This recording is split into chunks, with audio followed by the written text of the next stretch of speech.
Bu açımız 47 yaş. Öz Aksu'danmış 4-5 yılını yakın bu açımızdaki nefes kılış ağır olup şu oburuna kirip çıkıştı mı?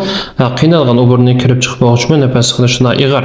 Şuna doktorxanaga bir tekşürtken ekan bu yurakdagi ishqanot klapan yaxshi itilib yetib bilmaydi deb diagnoz qo'ygan doktorlar bu klapanni almashtirish talabini bergan operatsiya qilib, lekin bu operatsiyadan qo'rqib bu operatsiyani qilmagan ham nurg'un dorini yeb baqanada xotangirib nurg'un tibning dorini yeb o'ngshalmay oxiri bu do'yindan ko'rib yo'ldashimni izlab kelibdi.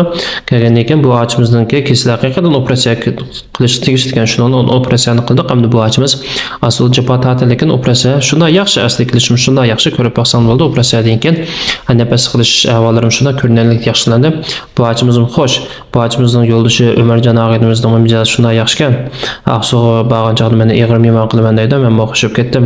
Uning fursat bo'lib qolib, masala so'raydiganlar 181 99 88 77 34 mushtamardan undar qilib masala so'rasangiz bo'ldi. Bu acımız tüven turmuşda bakan toq bütün davalaşqa 110 ming ko'p pul ketdi. O'zining yendan 20 ming ko'p atrofda pul chiqibdi. Bu acımızdan onun boshqa qanozliq kesili va operatsiyadan keyin cho'qimish qon to'liqlashda diqqat qilamiz bo'lmaydi. Qon to'liqlangandan keyin balkim mabadani tixim kuch kirdi hamda.